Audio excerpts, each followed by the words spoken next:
Hi everyone, कैसे हैं आप सभी। मैं डॉक्टर आनंद व्यास अगेन अपने यूट्यूब चैनल पर आप सभी का स्वागत कर रहा हूं और आशा कर रहा हूं कि आप सभी ठीक हैं, मस्त हैं, एंजॉय कर रहे हैं और एग्जाम की तैयारियों में लगे हुए हैं। जैसा कि आप सबको पता है और आप सबकी स्पेशली डिमांड आ चुकी है मेरे पास बहुत सारे बच्चों की कि सर 4th और 5th यूनिट का रिविजन भी जल्द से जल्द करा दीजिए, एग्जाम नजदीक आने वाले हैं। तो दोनों ही वीडियो में लेकर आया हूं आपके सामने।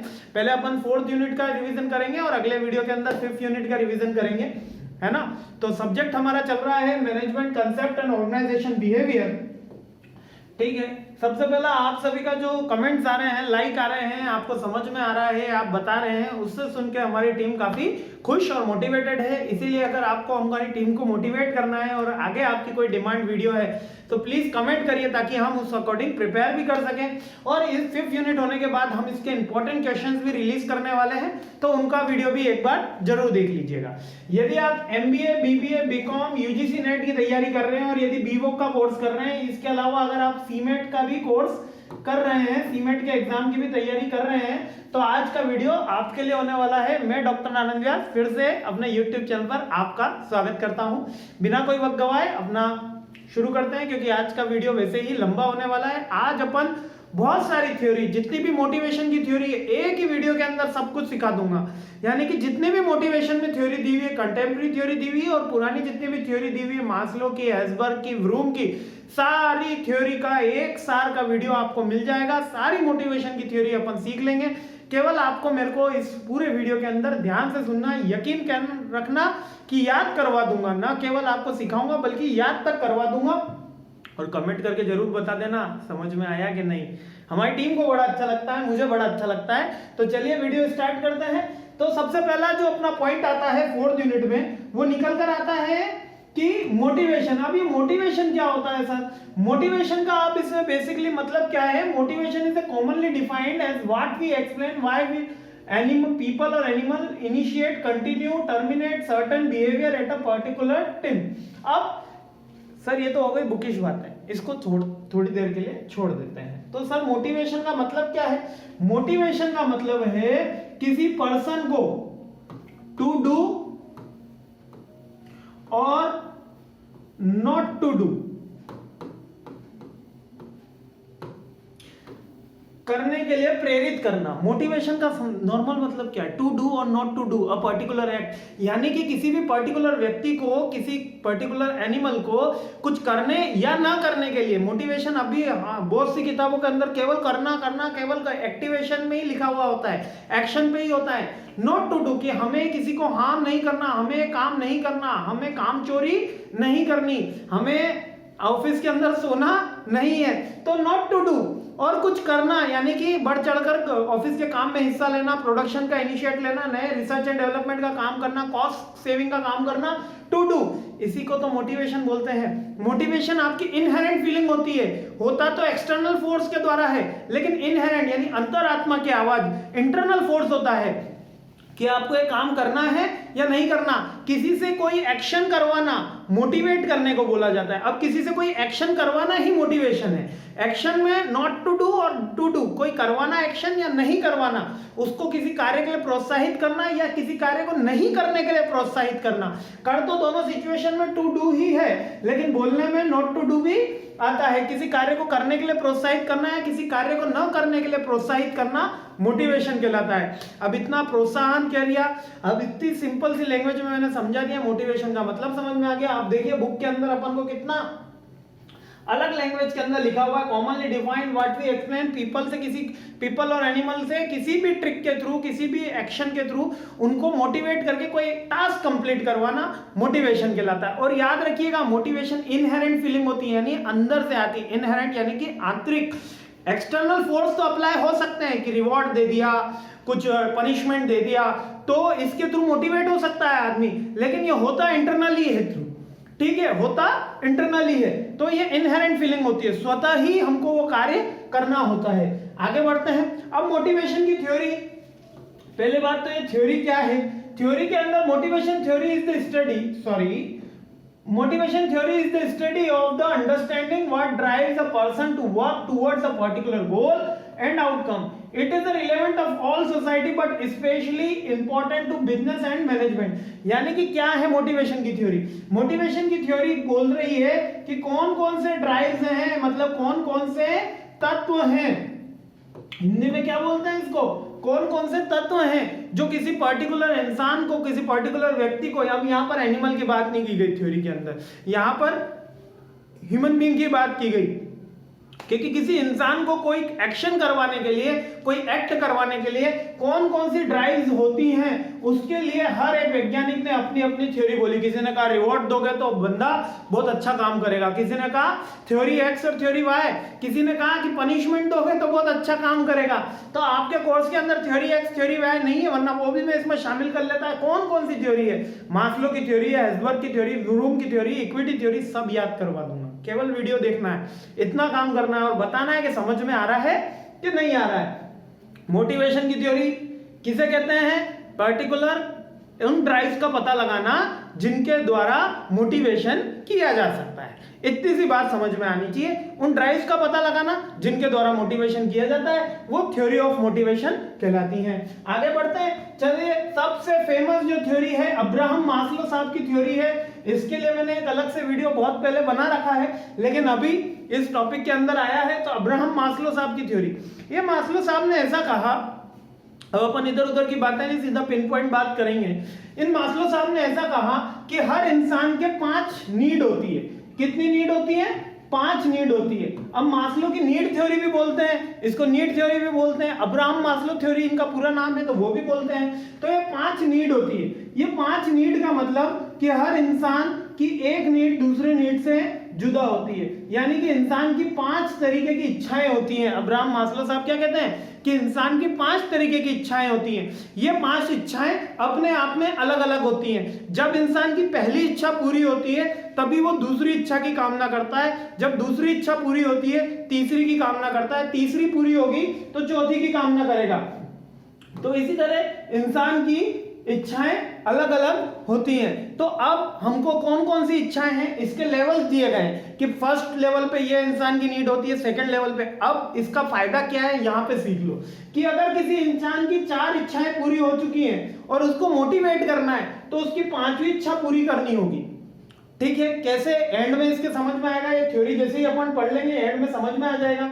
तो चलिए क्या कह रही है थ्योरी? 5 इच्छाएं कौन सी है, 5 नीड कौन सी है? पहली नीड बताता है ये साइकोलॉजिकल नीड। अब ये साइकोलॉजिकल नीड बुक के अंदर बेसिक नीड के साथ भी लिखा हुआ है, बहुत सी बुक में इसको बोला जाता है बेसिक नीड। बेसिक नीड क्या होती है? रोटी, कपड़ा और मकान। आजकल तो इंटरनेट भी है, लेकिन यहां तक जब ये थ्योरी लिख रहे थे तब तक रोटी, कपड़ा और मकान ही थी। यानी कि किसी भी व्यक्ति की बेसिक नीड होती है जॉब को करते समय कि उसको रोटी मिल जाए, इतना पैसे का जुगाड़ हो जाए, उसको कपड़े मिल जाए, इतना हो जाए, और एक शेल्टर मिल जाए। यानी कि एयर, वाटर, फूड और शेल्टर, ये उसकी बेसिक नीड होती है। उसके बाद अगर ये नीड जब इंसान की सेटिस्फाइड हो जाती है और अगर उसको कंपनी को मोटिवेट करना है तो उसकी सेकंड नीड आती है सेफ्टी की नीड। सेफ्टी के अंदर क्या आता है? जॉब सिक्योरिटी आती है। क्या आता है? जॉब सिक्योरिटी आती है, पर्सनल सिक्योरिटी रहती है कि मेरे को भाई कल कोई नौकरी से तो नहीं निकालेगा, मेरी नौकरी कम से कम 3 महीना, 6 महीना, साल भर, 2 साल तो कंटिन्यूस रहेगी। मैं कंपनी में, मेरी हेल्थ तो अच्छी रहेगी, मैं यहाँ पर काम करते करते अनफिट तो नहीं हो जाऊंगा। जैसे कि सीमेंट उद्योग में बोला जाता है कि दमा की बीमारी हो जाती है अगर रेगुलर उसके अगर कोई प्रिकॉशन नहीं रखे जाए तो ये होता है सेफ्टी नीड। तो इंसान क्या कहता है कि पहले उसकी सेफ्टी की नीड सेटिस्फाइड हो। जब ये दोनों इंसान की नीड सेटिस्फाइड हो जाती है तो थर्ड आता है लव एंड बिलोंगिंगनेस, यानी कि सामाजिक नीड। इसके अंदर वो कंपनी के अंदर फ्रेंड्स, फैमिली, सोसाइटी का वातावरण ढूंढता है, यानी कि बिलोंगिंगनेस। आपने देखा होगा कि कंपनीज जो है वो 31st पे पार्टी रखती हैं, दिवाली पे पार्टी रखती है, होली का त्योहार आने वाला है वो पार्टी रखेंगी। तो क्यों रखेगी? कंपनी 2-4 लाख रुपए, 5 लाख रुपए कंपनी खर्चा क्यों करती है? कंपनी इसलिए खर्चा करती है क्योंकि कंपनी के एम्प्लॉइज को ये बताती है कि आप कंपनी के एम्प्लॉय हैं और वी आर टुगेदर, कि हम सब एक सोसाइटी को बिलोंग करते हैं, हम सब एक ग्रुप हैं, हम सब फ्रेंड्स हैं, और ये आपको बिलोंगिंगनेस देती है। यदि आप किसी कंपनी में काम नहीं कर रहे, यदि आपका कोई बिजनेस चल रहा है तो ये बिलोंगिंगनेस की नीड नहीं आएगी, तब तो आपकी कास्ट कम्युनिटी में आप ये बिलोंगिंगनेस की नीड ढूंढते हैं। तो इसलिए कंपनी आपको टूर पे ले जाती है, पिकनिक पे ले जाती है, एंटरटेनमेंट का काम करती है। क्यों? क्योंकि वो आपकी अदर नीड है। एक बार वापस से यहां तक रिपीट करता हूं। पहली है बेसिक नीड जिसमें रोटी कपड़ा मकान है, दूसरी है सेफ्टी नीड जिसके अंदर वो job security, personal security, health security देखता है, तीसरा हेल्थ सिक्योरिटी भी होगी। इसके बाद क्या देखेगा कि मेरे को फ्रेंड्स, फैमिली, सोसाइटी मिल जाए। इसके बाद आती है चौथी एस्टीम नीड। इसको नॉर्मल भाषा में बोलो तो गुडविल। क्या बोलेंगे? गुडविल। यानी कि जब मेरे को लोग, सोसाइटी भी बन गई, फ्रेंड्स भी बन गए, उसके बाद मेरी ख्याति होनी चाहिए। इंसान को क्या चाहिए कि मेरी ख्याति होनी चाहिए, लोग मुझे पहचानने चाहिए कि ये फलाना जी हैं, ये ढिमकाना जी हैं, ये लोग हमको जानने चाहिए, रिकॉग्निशन करना चाहिए कि मिस्टर एक्स है, मिस्टर वाई है, ये पर्टिकुलर इस कंपनी के हेड हैं, ये पर्टिकुलर किस कंपनी के मैनेजर हैं। तो उसके लिए क्या होती है? उनकी गुडविल क्रिएट होती है। ये कैसे करेंगे? ये आप पैसे देके करेंगे ऐसा नहीं है, यहाँ पे उनको रिवॉर्ड देना होगा। और रिवॉर्ड भी कैसा देना होगा? उनको कुछ अवार्ड देना होगा, किसी सेरेमनी में उनका नाम की क्लैपिंग करानी होगी। अब लास्ट नीड आ जाती है सेल्फ एक्चुअलाइजेशन। याद करवाने की गारंटी ली है, याद करवाऊंगा। पांचवी नीड कौन सी है? Self actualisation. सेल्फ एक्चुअलाइजेशन का मतलब जब हम गुडविल तो हो गई, लेकिन यहां पर थोड़ा सा अपन को समझना होगा। सेल्फ एक्चुअलाइजेशन का मतलब बीइंग अ रोल मॉडल, यानी कि यहां पर रोल मॉडल बनना है हमको। अब जैसे कि लोग आपको फॉलो करना शुरू करें। अब ये रोल मॉडल का क्या किस्सा है सर कि एक तरफ तो आपकी गुडविल हो गई, लोग आपको बहुत सारे जने जानने लगे, लेकिन लोग आपको फॉलो करना शुरू हुए। नेता तो बहुत सारे लोग हुए, लेकिन प्रधानमंत्री साहब को फॉलो कर रहे हैं बहुत सारे लोग, उनकी दिनचर्या को फॉलो कर रहे हैं। ठीक है, स्वामी रामदेव को भी लोग फॉलो कर रहे हैं। योगा टीचर्स तो काफी सारे हुए, लेकिन स्वामी रामदेव को फॉलो किया जा रहा है। और छोटा सिंपल सा एग्जांपल देता हूं, क्रिकेटर तो बहुत सारे हुए, लेकिन आज भी अगर कोई क्रिकेट खेलता है और अच्छी बैटिंग करता है तो उसको सीधा बोला जाता है सचिन तेंदुलकर जैसा क्रिकेट खेल, राहुल द्रविड़ जैसा क्रिकेट खेल, सौरव गांगुली अगर लेफ्ट हैंड है तो बोला जाता है सौरव गांगुली जैसा क्रिकेट खेल। तो क्यों? क्योंकि वो रोल मॉडल है। कोई ये नहीं कहेगा कि अदर क्रिकेटर जैसा क्रिकेट खेल, भले वो क्रिकेटर फेमस हो। यहां पर आप सीधा सीधा एग्जांपल देखते हैं पार्थिव पटेल का। अगर कोई पार्थिव पटेल जैसा क्रिकेटर खेल रहा है, वो भी बहुत एक फेमस थे, वो भी क्रिकेटर थे। एक महेंद्र सिंह धोनी जिन्होंने अपनी इंडियन क्रिकेट टीम को एक ट्रिमेंडस ऊंचाइयों पर पहुंचाया। तो कोई भी अगर विकेट कीपिंग का बोलेगा तो क्या बोलेगा कि आपको महेंद्र सिंह धोनी जैसी विकेट कीपिंग करनी है, आपको अच्छी सी उनकी तरह बैटिंग करनी है, उनकी अच्छी तरीके से कैप्टनसी करनी है, इस तरीके से बोला जाएगा। कोई ये नहीं बोलेगा। दोनों ही फेमस है, दोनों के पास गुडविल है, लेकिन एक जने को रोल मॉडल बनाना शुरू करा हमने। तो आदर्श, तो लोग आपको आदर्श मानना लगे, यही तो कहलाता है सेल्फ एक्चुअलाइजेशन। क्या कहता है इसको? Self actualisation. ये पांचवी नीड है। कौन सी नीड है? ये पांचवी नीड है।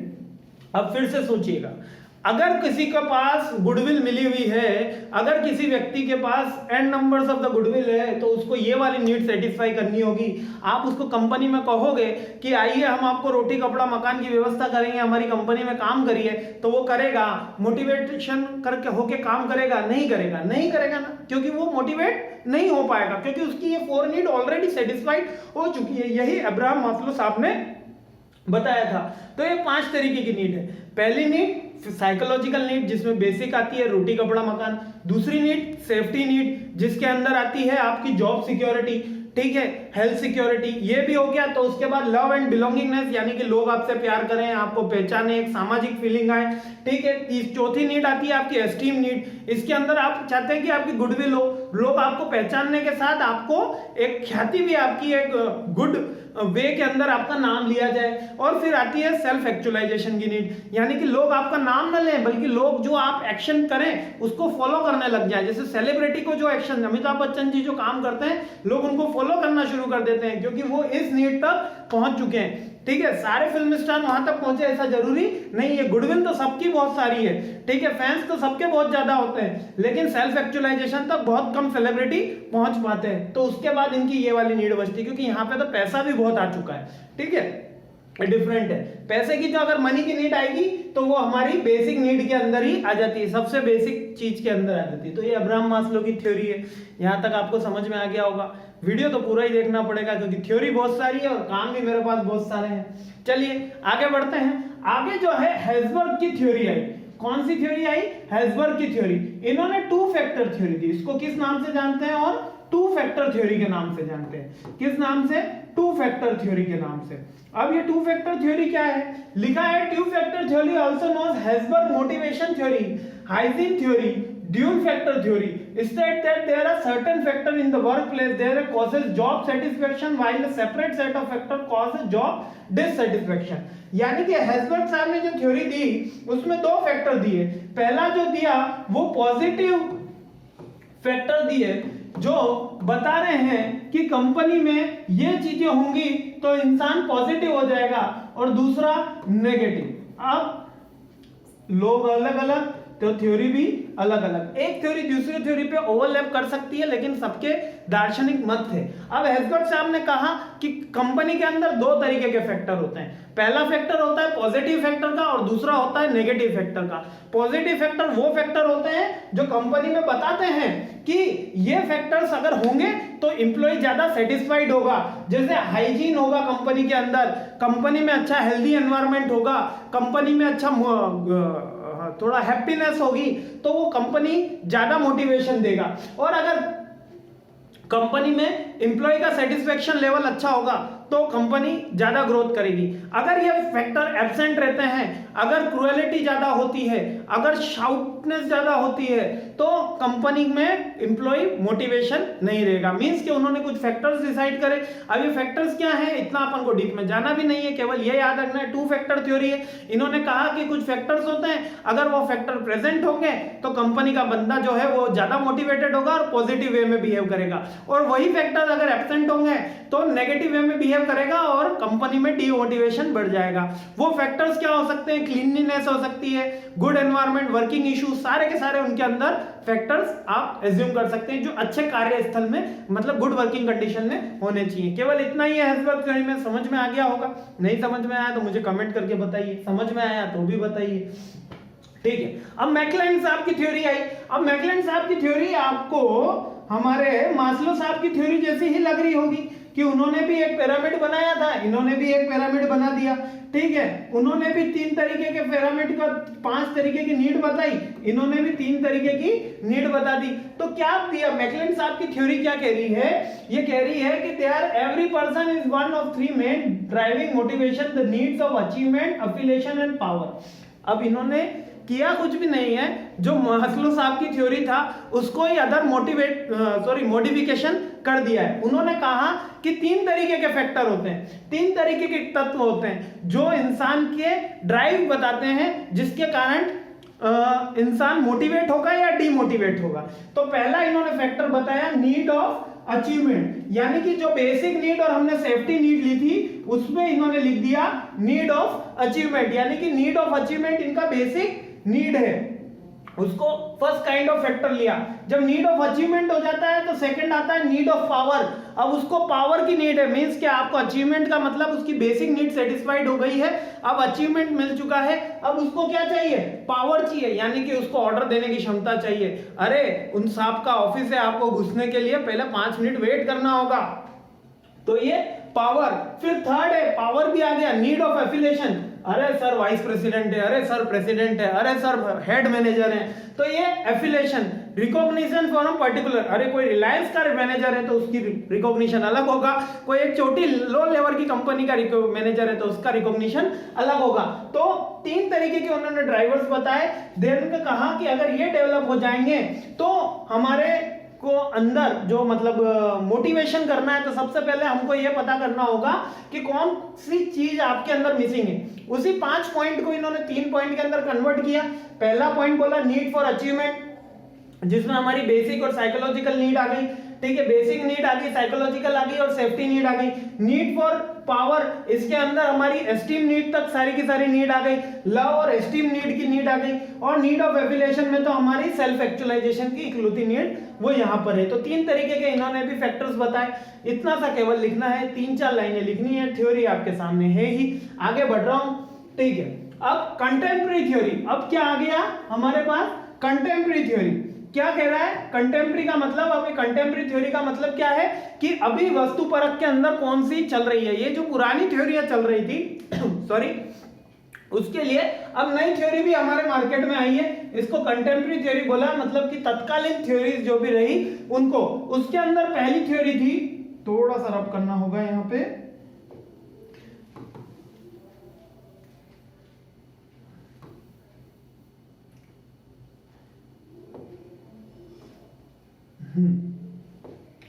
हाँ, सेल्फ डिटर्मिनेशन थ्योरी। अब सेल्फ डिटर्मिनेशन थ्योरी क्या है? Self determination suggest that the people are motivated grow change by 3 initiate people using psychological needs. यानी कि सेल्फ डिटर्मिनेशन थ्योरी के अंदर 3 इनिशिएटिव बताए गए। कौन कौन से बताए गए? कि अगर ये 3 इनिशिएटिव होंगे तो कोई भी बंदा आपके वर्क प्लेस पे मोटिवेटेड होगा। अगर ये 3 इनिशिएटिव नहीं होते तो कोई भी बंदा आपके वर्क प्लेस पे मोटिवेटेड नहीं होगा। तो अब कौन कौन सी? पहला इनिशिएटिव है ऑटोनॉमी, यानी स्वतंत्रता। कोई भी डिसीजन लेने के लिए मेरे को 10 जनों से पूछने की जरूरत ना हो, मेरे हेड को रिप्लाई कर दूं और कुछ मनी, कुछ डिसीजन मैं स्वतः ही ले सकूं, यह कहलाता है ऑटोनॉमी, यानी स्वतंत्रता। ऑटोनोमस बनाना है। कॉम्पिटनेस, यानी कि कॉम्पिटनेस का मतलब आप में प्रतिस्पर्धी की भावना हो, कुछ सीखने की क्षमता है, मेरा विकास हो रहा हो। यानी कि अगर मैं किसी कंपनी में हूं तो डेली रूटीन में मेरे को एक वर्क ना कराया जाए, टास्क बदली जाए, मेरे को इंटेलिजेंट बनाया जाए, मेरा भी डेवलपमेंट किया जाए, मेरे को भी ट्रेनिंग की एक्टिविटी कराई जाए, तो ये क्या कहलाता है? कॉम्पिटनेस। और तीसरा रिलेटेडनेस। रिलेटेडनेस का वही है कि हमको यहाँ पे लव और बिलोंगिंगनेस मिले। अब हमको यहाँ पे रिलेट करें लोग कि मैं भी इसी कंपनी का पार्ट हूं, तो ये तीनों फैक्टर होंगे तभी कोई बंदा मोटिवेट होगा। ये किसने कहा है? हमारी, ये हमारी सेल्फ डिटर्मिनेशन थ्योरी ने कहा है। ये क्या कह रही है कि ऑटोनॉमी होनी चाहिए, मेरे को स्वतंत्रता होनी चाहिए कहीं पे काम करने की, कॉम्पिटेंस होनी चाहिए, यानी कि प्रतिस्पर्धा की भावना होनी चाहिए जहां पे मैं काम कर रहा हूं, और हेल्दी एनवायरनमेंट होना चाहिए, ठीक है। और तीसरा क्या होना चाहिए? लव, बिलोंगिंग, फ्रेंडशिपनेस का वातावरण होना चाहिए, यानी रिलेटेडनेस होनी चाहिए। अगर ये तीनों होंगे तभी बंदा मोटिवेशन होगा, वरना उसका मोटिवेशन नहीं होगा। आगे बढ़ते हैं। नेक्स्ट थ्योरी है सेल्फ एफिशिएंसी थ्योरी। तो सेल्फ एफिशिएंसी थ्योरी क्या कह रही है? It is a person particular set of belief that determine how well one can execute a plan और एक्शन इन प्रोस्पेक्टिव सिचुएशन। यानी कि ये थ्योरी ये कह रही है कि एक बंदा है मिस्टर एक्स, वो किसी पर्टिकुलर सिचुएशन में अच्छा परफॉर्म कर सकता है, तो मिस्टर वाई जो है उसी पर्टिकुलर परफॉर्मेंस में, सिचुएशन में इक्वल परफॉर्मेंस कर सकता है, और मिस्टर जेड जो है उसी पर्टिकुलर सिचुएशन में डाउन परफॉर्मेंस कर सकता है। यानी कि हर बंदे के लिए परफॉर्मेंस अलग अलग होता है और उसी के अकॉर्डिंग हमको उसको मोटिवेशन करना चाहिए। यहां होती है उसकी सेल्फ एफिशिएंसी। तो इसको हम किस नाम से जानेंगे? पहला तो होगा उसकी साइकोलॉजिकल। अब वो बंदा कैसा है, मींस के वो इक्वल परफॉर्मेंस कर रहा है, हाई परफॉर्मेंस कर रहा है या लो परफॉर्मेंस कर रहा है, तो उसको हम कैसे डिसाइड करेंगे? पहला चेक करेंगे कि उसका परफॉर्मेंस एक्सपीरियंस कैसा है उस पर्टिकुलर सिचुएशन में, ठीक है। उसका परफॉर्मेंस एक्सपीरियंस के साथ उसका पास्ट एक्सपीरियंस कैसा है, कोचिंग उसको फीडबैक मिली है कि नहीं मिली है, और उसका विजुअलाइजेशन कोई एक्सपीरियंस है कि नहीं है, और फिजिकल इमोशन स्टेट क्या है, मतलब कि वो किस तरीके से उसका एटीट्यूड है। ये सब मिला के सेल्फ एफिशिएंसी बनाते हैं, ठीक है। अब ये सर ये क्या है, ये बिल्कुल समझ में नहीं आया, तो वापस से अपन ये वाला पॉइंट लेते हैं। ये थ्योरी ये कह रही है, और ये बंडूरा साहब की थ्योरी है, काफी फेमस थ्योरी है। बंडूरा साहब काफी 1977 मोटिवेशन के काफी अच्छे वो रहे हैं। इनका क्या कहना है? इनका बस यही कहना है कि एक पर्टिकुलर व्यक्ति है, उसको मोटिवेशन करने के लिए हमको कुछ 4-5 चीजें उसके बारे में पता होनी चाहिए, तभी हम उसको मोटिवेट कर पाएंगे। क्या, कैसे पता कर पाएंगे? उसका एटीट्यूड क्या है, उसकी परफॉर्मेंस पास्ट कैसी थी, उसका पास्ट का एक्सपीरियंस कैसा है, उसका सोशल फीडबैक कैसा मिल रहा है हमको, उसको कोचिंग जो दे रहा है उसका फीडबैक कैसा है, और वो किस तरीके से इमेजिन कर पा रहा है, और उसकी फिजिकल किस तरीके की कैपेसिटी है। ये पांचों हमको पता चलेगी, तभी हम उसको मोटिवेट कर पाएंगे। क्योंकि एक अच्छा जो इंटेलिजेंट स्टूडेंट होता है उसको यदि मोटिवेट करना है तो उसको टफ क्वेश्चन देना होगा ताकि वो उसको सोल्व करके खुश होए। और इसी तरीके से अगर मैंने कमजोर विद्यार्थी को कोई टफ क्वेश्चन दे दिया तो वो तो और दुखी हो जाएगा, वो तो और कहेगा कि ये तो पढ़ाई आज ही छोड़ देनी चाहिए। तो दोनों को मोटिवेट करने के लिए डिफरेंट मेथड यूज करे जाते हैं। इसी तरीके से एम्प्लॉय को मोटिवेट करने के लिए हमको उसका फीडबैक भी पता करना होता है। यही बंडूरा साहब की थ्योरी है। अब रूम की एक्सपेक्टेंसी थ्योरी। अब रूम क्या? एक्सपेक्टेंसी। एक्सपेक्टेंसी का मतलब हम कुछ एक्सपेक्ट कर रहे हैं, हम कुछ मान रहे हैं कि ऐसा होना चाहिए। तो ये क्या कह रही है? assume that the behavior result as a conscious choice among the alternatives whose purpose to the maximum pleasure to minimum pain। क्या लिखा है? maximum pleasure with minimum pain. Vroom realized that the employee performance is based on the individual factors such as personal ability, skill, knowledge, experience and ability। Vroom साहब ने क्या कहा कि किसी भी व्यक्ति की परफॉर्मेंस उसकी पर्सनालिटी, स्किल, एक्सपीरियंस, नॉलेज और एबिलिटी पे डिपेंड करेगी। और आगे इस ग्राफ में देखते हैं क्या कहना चाह रहा है कि क्या कह रहे हैं, एक्सपेक्टेंसी थ्योरी क्या कह रही है? एक्सपेक्टेंसी थ्योरी ये कह रही है कि किसी की एफर्ट जितनी होगी उतना ही उसका परफॉर्मेंस होगा और उसके अकॉर्डिंग ही हम उसको रिवॉर्ड दें। क्या करें? जितना वो एफर्ट लगाए उतनी उसकी परफॉर्मेंस आए, है ना? तो वो कितना उसने हार्ड अगर टारगेट को हिट करा है वो उसकी एक्सेप्टेंसी के ऊपर डिपेंड करेगा। और सिंपल लैंग्वेज में बताता हूं, कोई व्यक्ति है वो वर्क पे 8 घंटे काम कर रहा है और दूसरा व्यक्ति है वो 4 घंटे काम कर रहा है। दोनों की एबिलिटी, स्किल डिफरेंट होती है, लेकिन जो जितना हार्ड वर्क करेगा, जो जितना एफर्ट लगाएगा किसी पर्टिकुलर टास्क के अंदर, उसको उतना ही ज्यादा रिवॉर्ड दिया जाए और उसका उतना ही मोटिवेशन लेवल बढ़ जाएगा। मतलब व्रूम की एक्सपेक्टेंसी थ्योरी कह रहे हैं कि मेरे को पता है कि ये जो व्यक्ति है, जैसे कि वापस मैं एक होनहार छात्र और एक कमजोर छात्र का एग्जांपल लेता हूं। ऐसे कमजोर छात्र नहीं होते, शिक्षक ही होते हैं कि वो उनको अच्छे से समझा नहीं पाए। मेरी नजर के अंदर यही होता है, सारे छात्र बराबर ही होते हैं, कोई ज्यादा अच्छा पढ़ता है, कोई कम पढ़ता है, लेकिन हर कोई एक प्रतिभावान होता है और अपने अपने क्षेत्र में कुछ ना कुछ तो जीवन के अंदर ऐसा करता ही है जो जिसपे उसको खुशी होती है। भले वो पबजी खेल रहा हो लेकिन ऐसा खेलता है कि मजा आ जाता है उसको, मतलब वो वहां का किंग है, भले वो पढ़ाई में ना हो। तो इसलिए हर छात्र अच्छा होता है, शिक्षक की कमी रह जाती है कि वो हर छात्र को समझा नहीं पाता। तो मैं ये कमी दूर करना चाहता हूं, इसमें कोशिश करता हूं कि हर एक छात्र को समझा पाऊं, हर एक स्टूडेंट को समझा पाऊं। तो व्रूम की थ्योरी पे हम थे।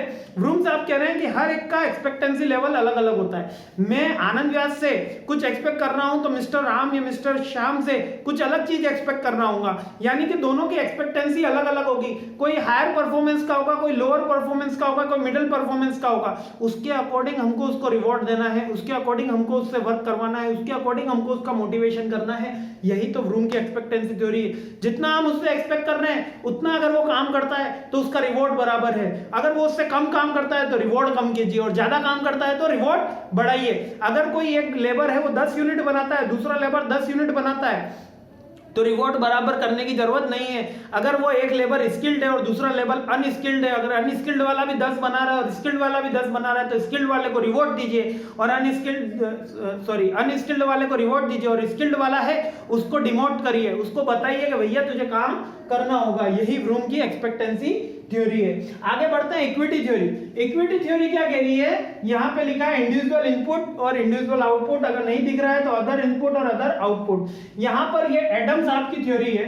ये कह रहे हैं कि balance between employ input and output, यानी कि एम्प्लॉय क्या वर्क बैलेंस रखते हैं किसके बीच में? इनपुट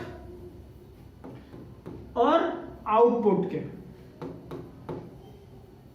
इनपुट तो खुद का सेल्फ और आउटपुट अदर का।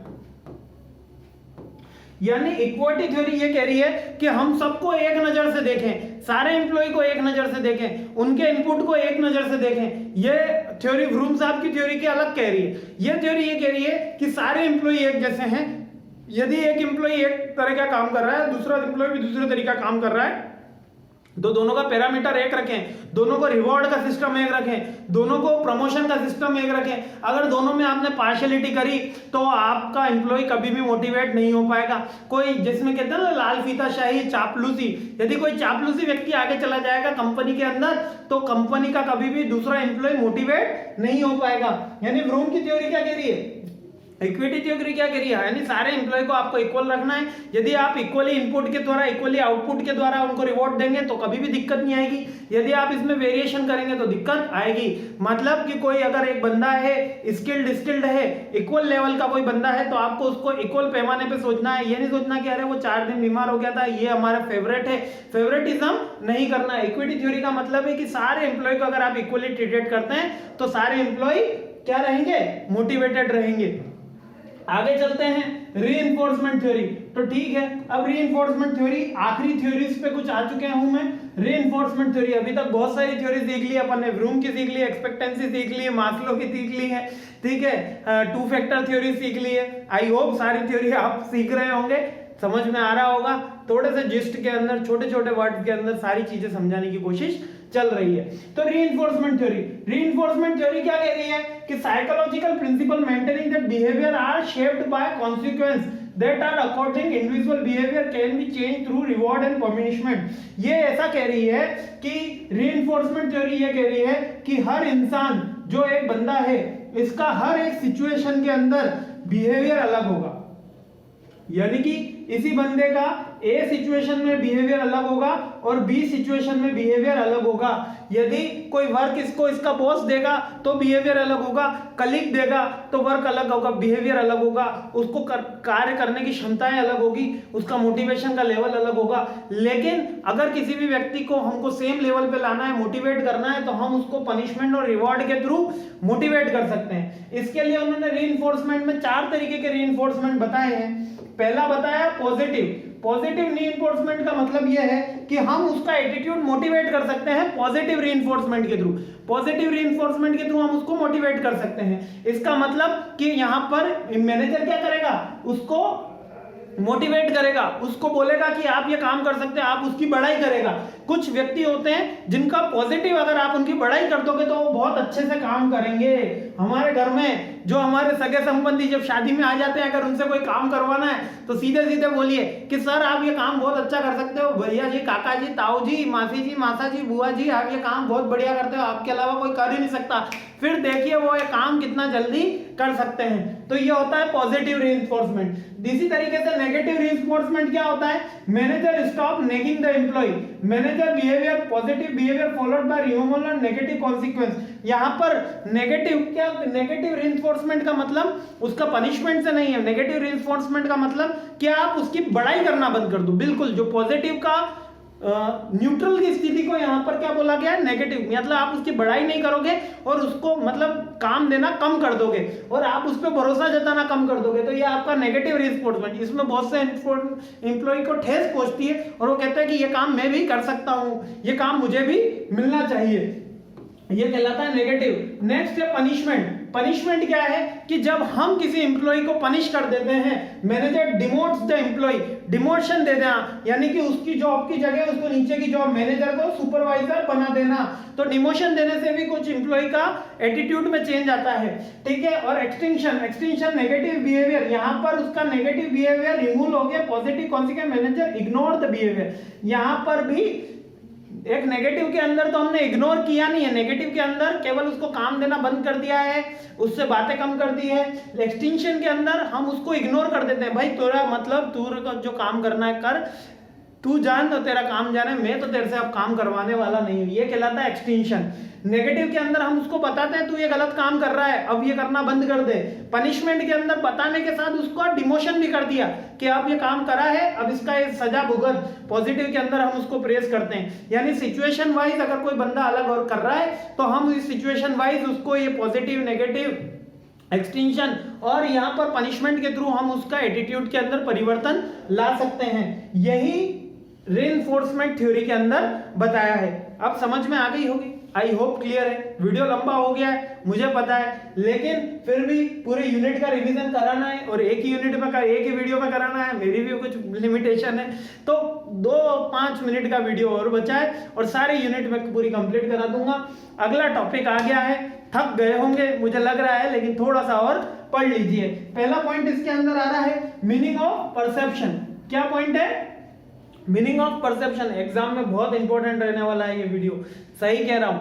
आखिरी के 5 मिनट का वीडियो भी मिस मत करिएगा। Meaning of perception, perception means awareness, comprehensive और understanding of something, idea to see what we see and what we want to see, called motivation. Perception is similar to another concept. अब ये perception क्या है, दृष्टिकोण हिंदी में बोला जाता है। किसी चीज को देख के हम जो अंदाजा लगाते हैं, एज्यूम कर लेते हैं, वो हमारा परसेप्शन होता है। जैसे कि शक्कर देखी हमने तो एज्यूम कर लिया कि ये मीठी होगी।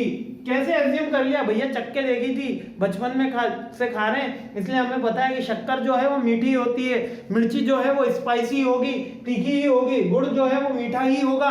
तो ये हमने एज्यूम कर लिया, that is called perception. We assume something about what we see and what we want to see. अब अगर वो शक्कर है और अगर उसका हमने डिजाइन इस तरीके से कर दिया कि वो दूर से तो शक्कर दिख रही है, लेकिन पास में अगर वो जाओ थर्माकोल है, पर दूर से तो हमारा परसेप्शन क्या था कि मीठी ही होगी। अगर हमने पास में जाके देखा अरे ये तो थर्माकोल निकला, तब हमें क्लियर होगा अगर ये तो मीठा नहीं होगा, क्योंकि थर्माकोल भी हमने देख रखा है। तो दैट इज परसेप्शन, ठीक है, अवेयरनेस अबाउट दिस समथिंग, ठीक है। आई होप क्लियर हो गया परसेप्शन का मीनिंग। अब परसेप्शन कैसे क्रिएट होता है? परसेप्शन क्रिएट होता है, पहला पॉइंट रहता है इंटरप्रिटेशन, हम अनुमान लगाते हैं, फिर सिलेक्शन होता है, फिर ऑर्गेनाइजेशन, ठीक है। ये इस तरीके से हमारा परसेप्शन क्रिएट हो जाता है। पहले हम इंटरप्रिटेट करते हैं, अरे वो शक्कर थी, फिर सेलेक्ट करते हैं पुरानी मेमोरी के आधार पर शक्कर कैसी होती है, मीठी होती है। फिर ऑर्गेनाइज कर लेते हैं, मुंह के अंदर टेस्ट आ जाता है कि अरे शक्कर मीठी थी, पहले हमने ऐसी खाई थी। तो ये हमारा परसेप्शन का प्रोसेस हुआ एक तरीके से। दूसरे एग्जांपल में लेते हैं, पापा को हमने देखा गुस्सा करते हुए, मम्मी को हमने देखा प्यार करते हुए, तो हमने परसेप्शन कर लिया कि पापा जो है वो हमसे कम प्यार करते हैं, मम्मी जो है वो ज्यादा प्यार करते हैं। तो हमने पहले परसेप्शन इंटरप्रिटेशन करा उसका, क्योंकि उनके एक्ट ऑफ बिहेवियर से हमने इंटरप्रिटेशन करा, फिर हमने सेलेक्ट कर लिया this is one, this is, और ऑर्गेनाइज कर लिया ये चीज अच्छी, ये चीज बुरी, ये हमसे ज्यादा प्यार करते हैं, ये कम प्यार करते हैं। ये हमारा खुद का एजम्पशन होता है, ये हमारी खुद की परसेप्शन होता है, या तो हमारा देखने का नजरिया होता है। अभी यूक्रेन और रूस का विवाद चल रहा है, तो सबका अलग अलग इसमें परसेप्शन है, कोई यूक्रेन के फेवर में, कोई रूस के फेवर में, कोई कह रहे हैं वॉर नहीं होनी चाहिए, कोई कह रहे हैं कि नाटो को इसमें आना चाहिए, कोई कह रहे हैं अमेरिका को आना चाहिए। तो सबका अलग अलग परसेप्शन इसमें चल रहा है। क्यों? क्योंकि उन्होंने खुद ने पहले इंटरप्रिटेट करा अपने अंदर, और फिर खुद ने सेलेक्ट करा कि हमें क्या एज्यूम करना चाहिए, और फिर ऑर्गेनाइज करके रख लिया, हाँ ये चीज ये है, ये चीज ये है। ये खुद का परसेप्शन होता है। ये हमारी कास्ट कम्युनिटी कल्चर के थ्रू डेवलप होता है कि हमें अल्लाह को मानना है, ईश्वर को मानना है, भगवान को मानना है, सब एक ही होते हैं दोस्तों। ये बात सबसे ज्यादा जरूरी है, ठीक है। अब ये लास्ट पॉइंट तक मैं आ चुका हूं, बिहेवियरल, जी हाँ लास्ट पॉइंट तक आ चुका हूं, बिहेवियरल एप्लीकेशन परसेप्शन, यानी कि किसी भी behaviour application perception individual does not always perceive the events freely to environment, he select the encouragement from the environment which can satisfy her needs, desire, expectation because of the domination of the need of individual। अब behavioural application क्या होती है, यानी कि perception को लेके हमारा व्यवहारवाद क्या होता है। अब शक्कर मीठी तो है, मैंने मान तो लिया, परसेप्शन क्या है, उससे व्यवहार क्या हो जाता है। अगर मेरे को शक्कर पसंद है, मीठा खाना पसंद है, तो एकदम मैं अट्रैक्ट हो जाऊंगा। आइसक्रीम खाना पसंद है तो अट्रैक्ट हो जाऊंगा आइसक्रीम खाने लग जाऊंगा, अरे खरीद के ही खाऊंगा, ठीक है, जाऊंगा तो खाने लग जाऊंगा। तो बिहेवियरल एप्लीकेशन, अब इसमें यह बोला है केवल लास्ट पॉइंट के अंदर कि बिहेवियरल एप्लीकेशन ऑफ परसेप्शन का मतलब यह है कि जो हमारे परसेप्शन हमने चूज करा है, जो हमारा परसेप्शन हमने ऑप्ट करा है, वो हमारे व्यवहार के अंदर तभी आएगा जब उसके ऊपर एक्सटर्नल फोर्स यानी एनवायरनमेंट का फोर्स लगेगा। शक्कर तो खा रहा हूं, लेकिन पता चला कि दिन भर से शक्कर खा रहा हूं, अब ये एनवायरनमेंट, एक्सटर्नल एनवायरनमेंट, तो उस समय मुझे शक्कर अच्छी नहीं लगेगी। मतलब कोई भी चीज का परसेप्शन तभी कंप्लीटनेस आएगी, तभी उसका ऑर्गेनाइजेशन होगा, जब उसमें एक्सटर्नल एनवायरनमेंट भी अपना रोल अदा करेगा। जब तक एक्सटर्नल एनवायरनमेंट ओमिट हो जाएगा, हमारा परसेप्शन एंड हो जाएगा। आई होप सारी चीजें आपको क्लियर हुई होगी, सब कुछ समझ में आया होगा। समझ में आया, वीडियो के यहाँ तक आए तो एक लाइक तो जरूर करके जाना। And thanks for watching my video, thank you.